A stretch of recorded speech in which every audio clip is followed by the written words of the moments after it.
Welcome back. Time now for The World This Week. Coming up in this week's edition, plans by President Macron to reform and streamline French public sector pensions has resulted in the biggest wave of industrial action in a quarter of a century. I'll be asking our guests, how long will the strikes go on for?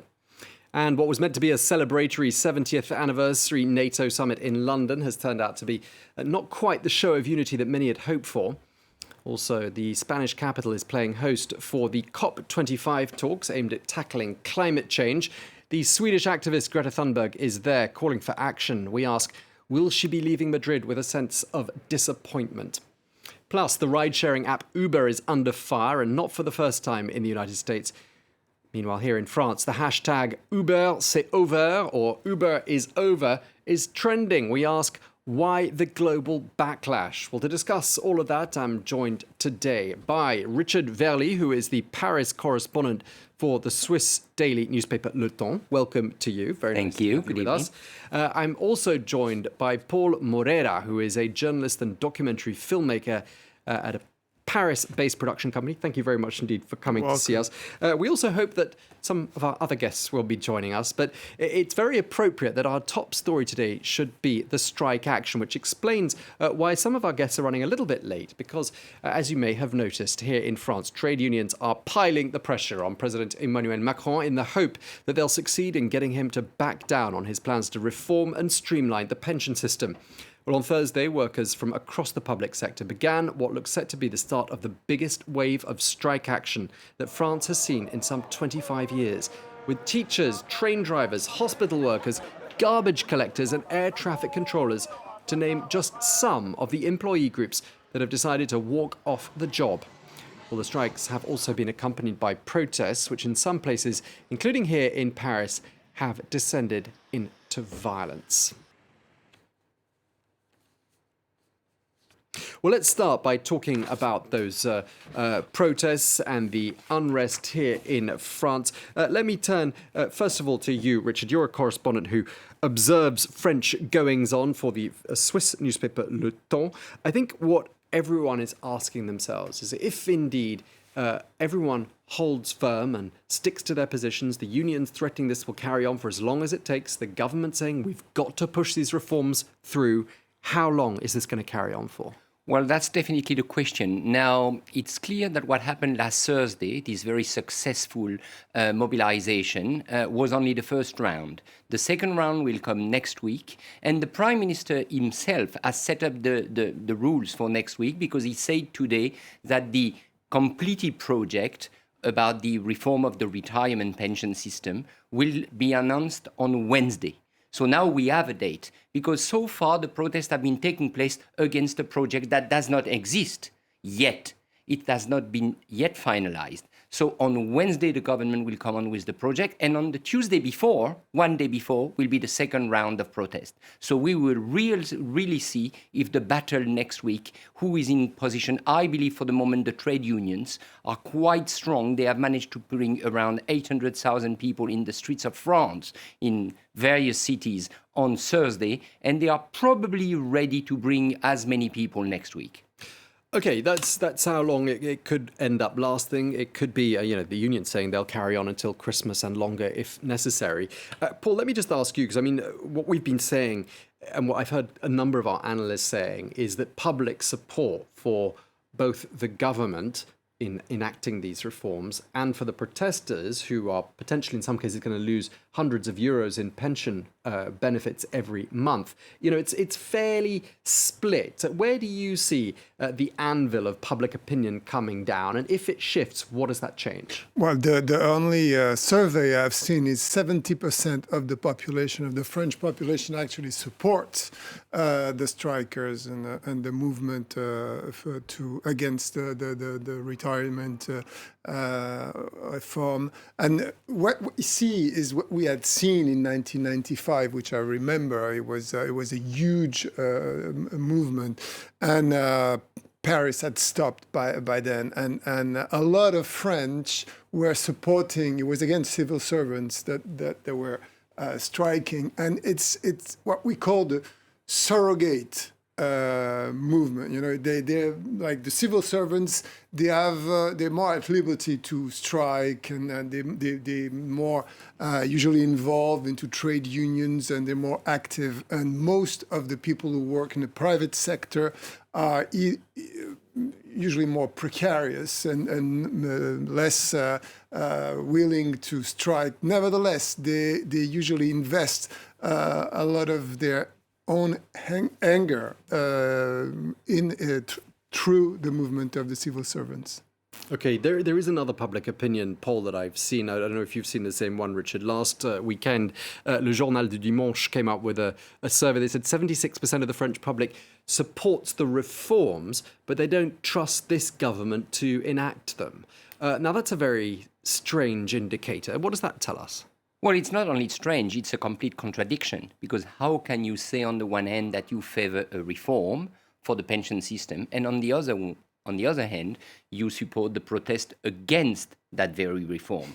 I believe the difficulty comes from the government itself, because the government has come up with the idea of reforming the pension system initially to suppress all the special regime, all the special conditions, especially those who are at the moment in force for the public service. So what the government wanted initially is to create a unique pension system, easier to manage and easier to handle. But now another question has come up, which is giving more time before you can get into retirement. So you will get into retirement only maybe around 64 years old rather than at the moment 62. And plus the idea of creating that point-based retirement system where your pension will be calculated depending on the number of points you acquired, and the value of the point will be fixed by the government. So that has fueled the social anger, not because people are against the idea of reform, but simply because they don't see where the government wants to go, and they believe that where the government is heading to is basically to diminish, to decrease the amount that pensioners are getting. Okay, but I mean, even as an observer from the outside, and I'm not French, I mean, you know, the government would have a much easier time of it if they just did nothing and left things as they are. And I'm just wondering, you know, is that an option? Can the government really afford not to go ahead with these reforms? If the government can't afford to pay pensions, then, of course, they don't have the money to pay it, and these reforms are a necessity. Let's listen to what the French Prime Minister said on that specific issue. Our fellow citizens know that the great variety of schemes, the 42 different pension schemes, cannot last. They know that one day we will have to give up special schemes that we can no longer afford. Okay, the French Prime Minister, Edouard Philippe, speaking there, saying France has no choice. The government has its hands tied. They can't give away money they haven't got and jeopardize things for the next generation. Do you agree with that? The problem is that the movement comes after 1 year of this yellow vest protest, weekly protest that you have heard of if you've been in Paris.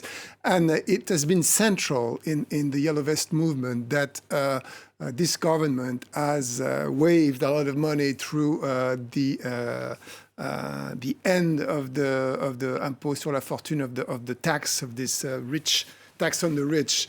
So that has created a very strong feeling of frustration among the French public, thinking that, okay, you give back money to those who don't need it, and for those who need it, like pensioners, and the situation of some pensioners in France is quite dire. I mean, it's really not good. And if you would go in the streets like I've done, and listen to them, it's quite dramatic sometimes. So they think, and that's a feeling among the public. Again, I think people rebel against a reform, but they mostly rebel against a state of affairs that they feel as unfair, injustice, absolutely, and that's why, I mean, the feeling in the general public is that you cannot give back money to the rich and take money from our pensions, saying that we cannot do in other way because there's no money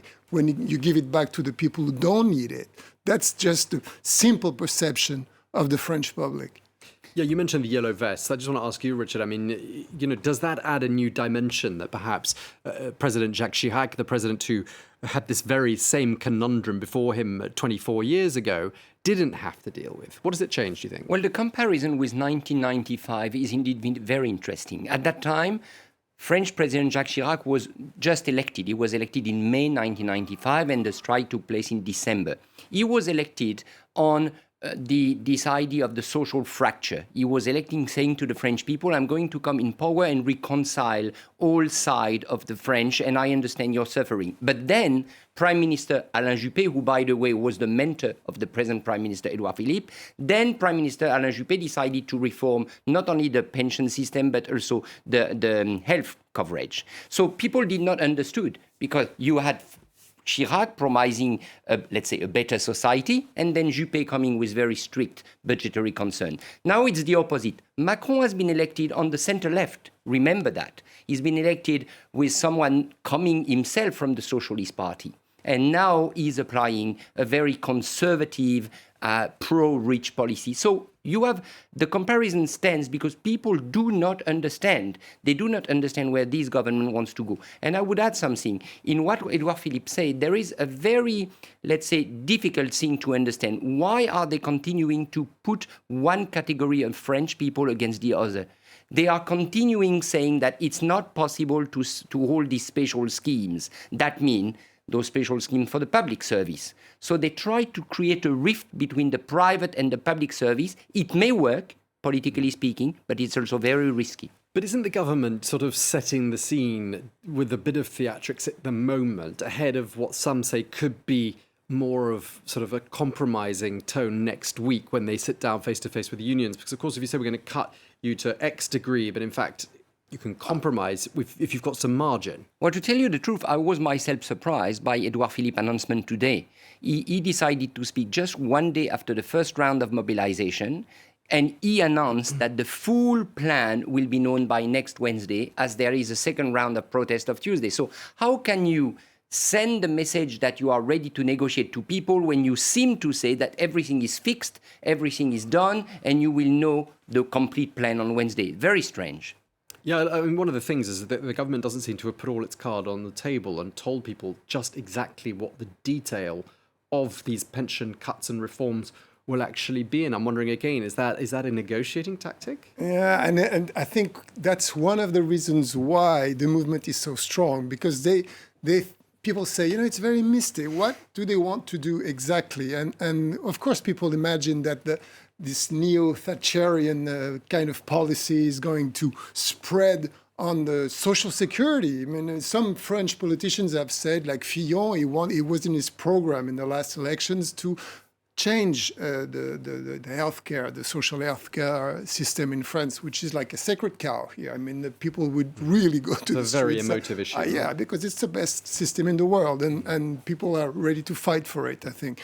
And so there's this kind of ambiguous way to set the reforms and what they want to do to the French society is something that ignites even more anger and even more danger for the government. If they were more precise on the limits where they want to go, we would know they would probably be facing less of a reaction. Okay, and of course, all the while, the president can say, I'm simply delivering on the reforms that I was elected to bring about and deregulate the economy, which is why I was voted into power in 2017. Sure, what is at stake is the image of Macron as a reformer. And don't forget that this precise moment of social tension comes exactly at half point of his presidential mandate. Okay. So that means something. All right, we're going to leave it there for just a moment. We're going to have a short break and come back to our discussion for The World This Week.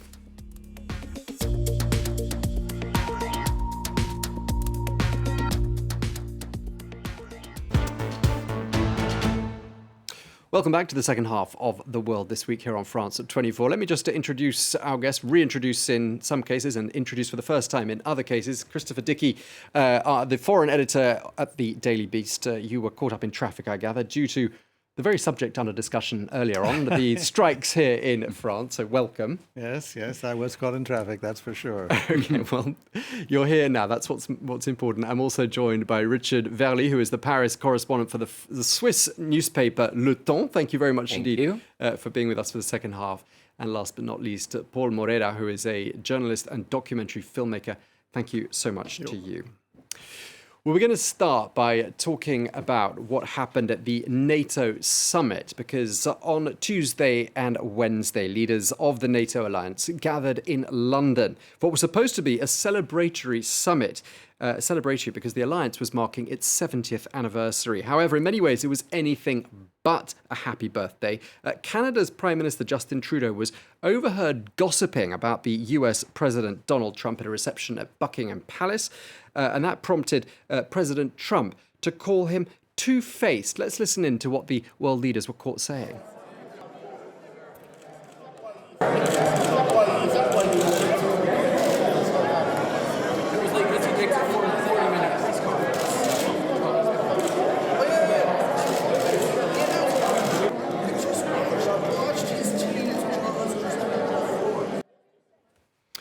Well, that was what world leaders were caught saying. For his part, the French President Emmanuel Macron was called, and I quote, nasty by the US President Donald Trump. Here's what the US President had to say.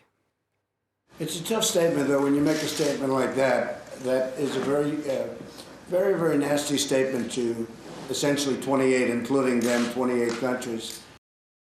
Okay, the US President speaking there. So instead of showing unity, the summit exposed some deep divisions in the alliance on a host of issues ranging from military spending to relations with Turkey.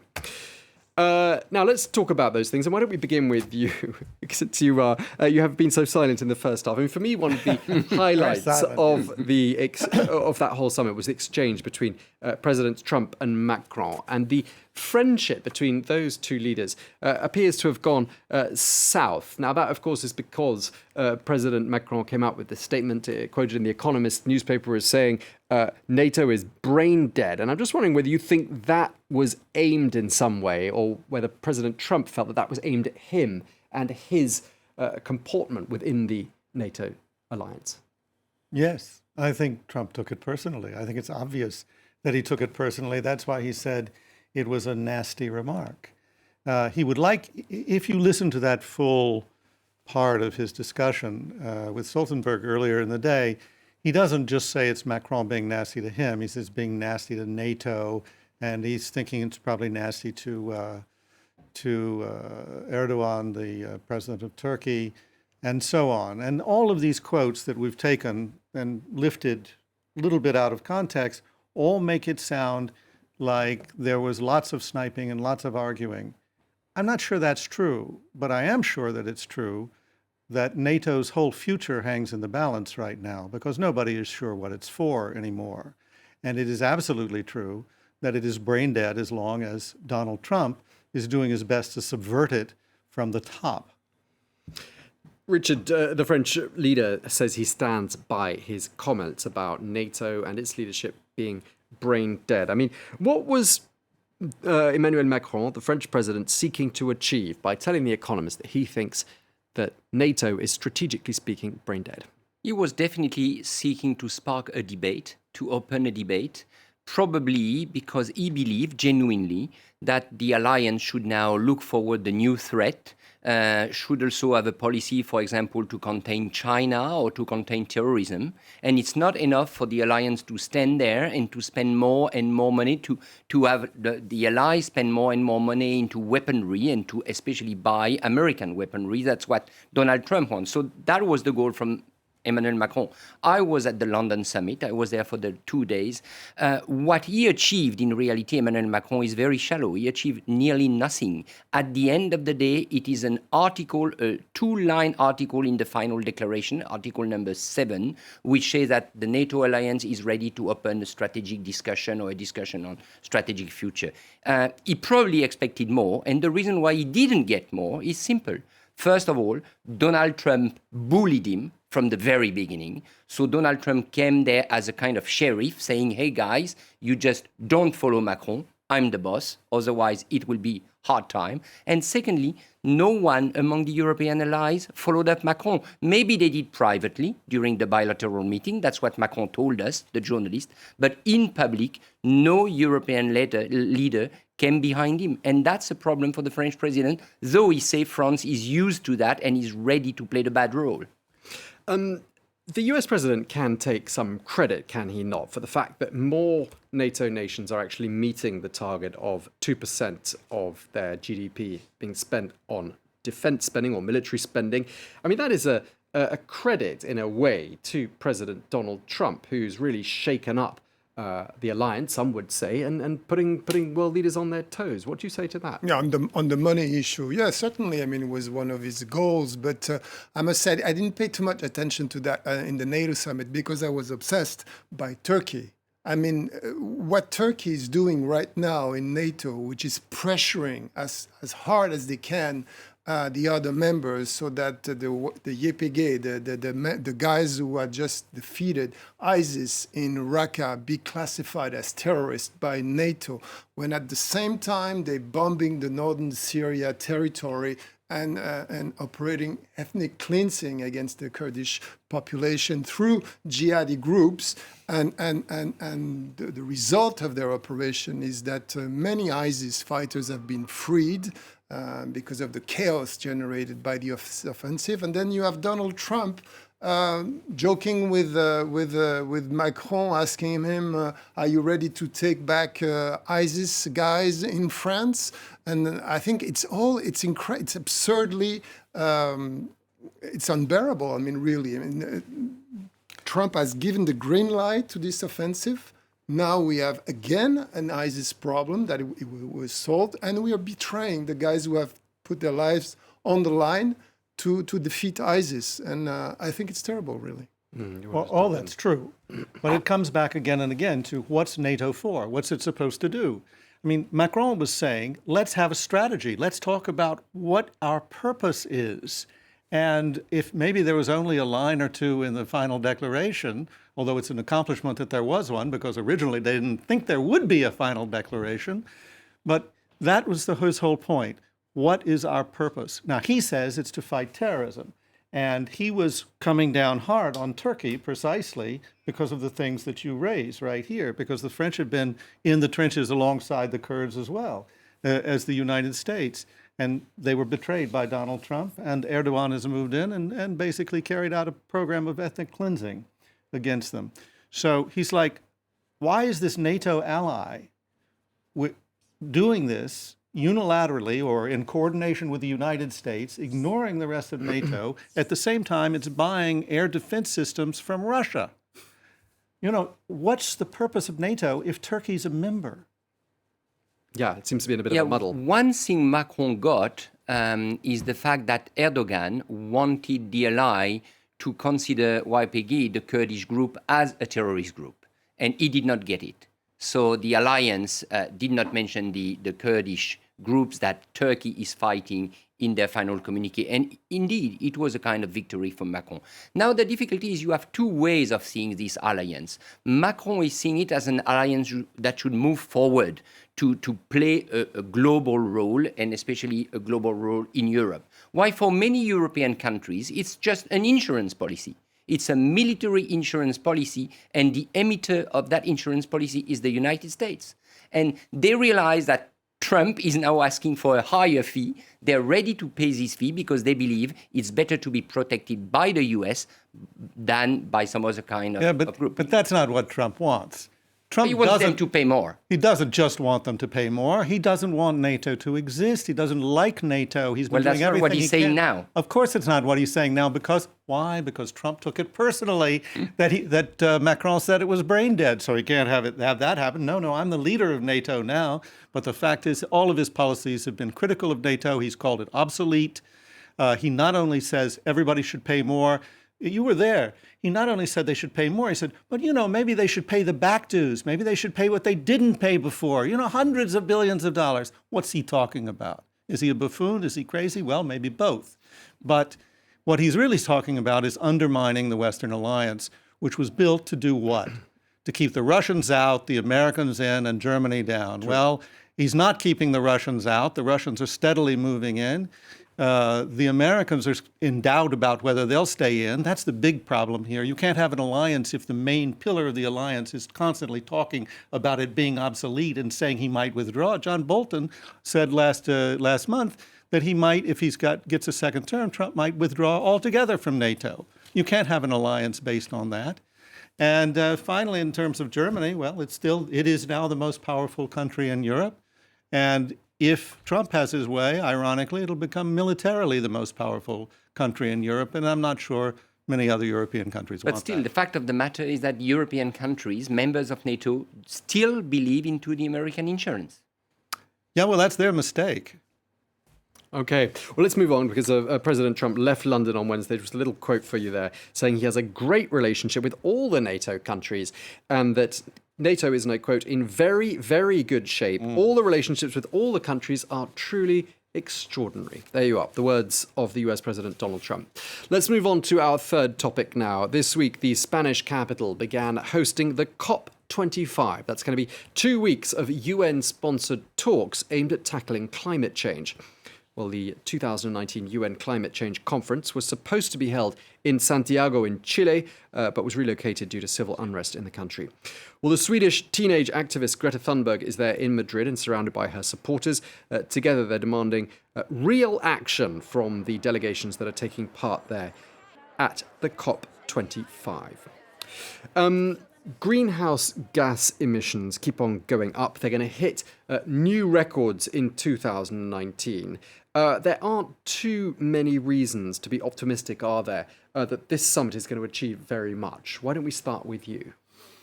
Yeah, I think we can be pessimistic about it. Well, since the United States withdrew from the Paris climate agreement, and it's such a big actor in this process, should be such a big actor in this process. I mean, it's, I would say, brain dead too, like Macron said about NATO. There's a bit of communality, actually, between those two topics. Yeah. Common theme, yeah. It's good that people meet and keep alive the idea that we have to do something, but reality, is like in Brazil, you have this guy, Bolsonaro, is a climate denialist. He lets the Amazon be burned by thousands of hectares every dry season, and you have Trump that is also a climate denialist that says that no, it does not exist, just a Chinese hoax, and so it's very sad. It's a very sad moment because we know there's it's a huge emergency climate, and we realize that this is much for the show, It's not worth it. Look, Any optimism? It's too late. I mean, we're not going to turn back the clock. I mean, again and again, what we run up against, not with climate, with the strike, with all kinds of things, is people want to stop the clock. People want to turn it back. People want things to not change. Well, things are changing, and they're changing very fast. And in the question of climate change, it's changing drastically, dramatically, tragically, and there's no stopping it. What they're talking about in Madrid is finding just a way to slow it down a little bit. But in the meantime, you've got New York building dikes around lower Manhattan because the water's just going to get too high. We're going to lose big parts of Florida in America. My wife was saying, God, maybe we should buy something at the shore. I said, are you crazy? Get a boat. Yeah, I mean, there are bushfires happening in Australia right now, and, what used to be kind of once in a lifetime, once in a century events are now seeming to happen with regular occurrence. I'm talking about severe weather, severe droughts, and so on. What's interesting, though, and what gives me a bit of optimism at any rate, is the buy-in, the level of interest, and potentially the pressure that those younger activists are exerting. And they're there in large numbers there in Madrid, led by this teenager, Greta Thunberg. I mean, does that perhaps give you any sense of optimism, Richard, that perhaps something will be achieved or the delegates will feel a bit more pressure to do perhaps a little bit more? I am not sure that the delegates feel being pressured by those young activists, as you mentioned. I think the media pays more attention to the youth and to Greta Thunberg because there is nothing else to tell. And that's a problem. There are no diplomatic result to show and to tell the people, so they shift toward these young people being there and brandishing the signs and wanted the delegates to do more. So I'm a little bit at the moment skeptical about But the it's not a COP one-off, mechanism. because they've been off school. I know. They've been hiking off school. I know, but for I'm getting weeks. skeptical about this COP mechanism where you have a meeting every year and every year meeting is supposed to deliver something. I wonder whether maybe the mechanism should change. Maybe it should be a 2-year mechanism, because we are always having COP24, COP25, and we don't see anything significant. So maybe the UN should rethink a bit the way to address this climate change negotiation, with the difficulty that you already mentioned, knowing that the US is not on board. Yeah, and I mean, the fact that it is COP25 and a lot of people gathered for 2 weeks in Madrid, I mean, that plays in a way into the hands of climate hoax champions who say, look at them all wasting all this money, all these plane tickets and all this carbon footprint they're leaving around them all around the world with these enormous summits. Yeah, I mean, you can always say that, but the problem is like all the critics that were thrown upon Greta Thunberg. I mean, obviously you can be critical towards her. She's a little bit ridiculous with her naivety and all that, but still, this is like there's an elephant in the room. You know, there's a huge climate problem. People are going to suffer a lot from that. Okay, there's a little girl that is a bit candid, but let's. Well, and what does she say? She says, "Just look at the science." Exactly. All she says. Exactly. That's her refrain. Exactly. It's her mantra. Just look at the science. It's like when someone shows the moon, people look at the finger. I mean, it's you should look at the moon. Indeed, the scientific evidence is mounting about sort of the disastrous consequences of doing absolutely nothing. Let's move on to our final topic of discussion today. Not for the first time, the ride-sharing app Uber is back in the headlines after the company released the findings of its own report, which showed that nearly 6,000 sexual assaults took place, involving both passengers and drivers, I should say, during the space of 2 years in the United States. Amongst the assaults were more than 450 cases of rape. And Uber's internal report also revealed 19 fatal accidents during the course of that 2-year period. Let's just talk about perspective here, because there are more than 3 million trips on Uber cars per day in the United States.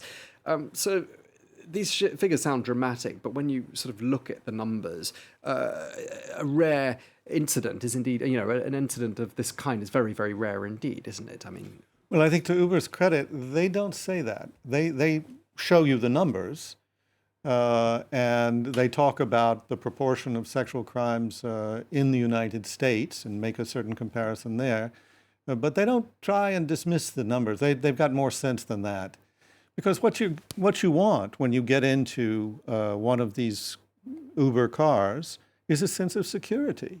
I mean, what happens? How do a lot of these incidents take place? Late at night, somebody's coming out of a club. All they want to do is get in the car and go home. And, they find out that instead of that happening, they're in danger. Nobody wants that, and that's hugely damaging to this. Do these kinds of things also happen sometimes with taxis? Yes, they do. They're going to happen. They're going to happen. But because it's a big name. But Uber is a big name with lots of money. And in fact, it has to take action to make sure that it is better than any other service. Otherwise, it will get overtaken by other more careful services. Yeah, there are some of the numbers in the screen there that come from Uber themselves. So in 2017, 2,936 sexual assaults, slightly higher in 2018, but a fall, it would appear, in the rate of incidents in 5 of the most serious categories, because that's Uber's very own numbers there. And as you say, they're not trying to minimize any of this. Well, and also, I mean, it has to be said that there are different classes of Uber drivers, Uber cars. When I can afford it, the Uber cars that I take are the Berlins, as they're called here, or the black cars, as they're called in the United States. They're more expensive, although not a lot more than taxis. But they're here in France, they're driven by trained chauffeurs, licensed chauffeurs. It's a different kind of environment. Do you feel safe taking an Uber or another ride-sharing car? Well, so far, I always felt safe taking an Uber. And I believe it's part of their policy to appear as good citizens. because they have been accused of not being a good citizen for many reasons, not only sexual harassment or sexual assault. So they have to come up with a good reputation, because they are under fire in many countries. London recently prohibited Uber, so there are no more Uber in London. And many countries are tempted to do so. So if they want to lobby to maintain their service, they really have to show up a good side. And plus, don't forget that the Uber founder was himself accused of sexual harassment at the very beginning. So they have a reputation that they need to protect, and I believe that's part of a communication campaign, done in a transparent way, probably. I wouldn't be surprised if in the coming weeks they come up, or coming month, come up with a kind of button that you can push if you have any problem with a panic driver. button or something. They already have a 911 Oh, in the States. okay. There's a 911 button on the app. Okay. But just one point I would make, at least here in France, Uber made the taxis in this country a lot better. That's true. A lot better than they used to be. When they had a monopoly on this kind of transport, you know, if you ordered a taxi, it would arrive at your door with 11 euros on the meter. Probably, and with the dog of the driver sitting And with the nearby. dog of the driver sitting next to you. Okay, that's true. All right, well, you've had the last word. Christopher Dickey, foreign editor at The Daily Beast. Thank you very much indeed to you for taking part in today's The World This Week. Richard Verley, Paris correspondent for the Swiss daily Le Temps. Thank you to you. And last but not least, Paul Moreira, journalist and documentary filmmaker. Thank you very much indeed. You're welcome. That was The World This Week.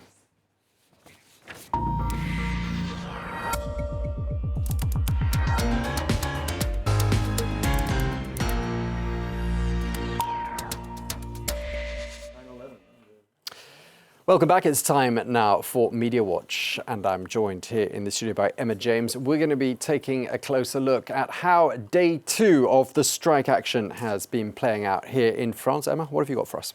Yes, well, I think we all got a little bit complacent yesterday, because while you weren't going to get anywhere if you were trying to get there by train, 90% of services cancelled, it did seem that a lot of the country could get about by car, because everyone was expecting gridlock, and it appears that most people either stayed home or worked from home.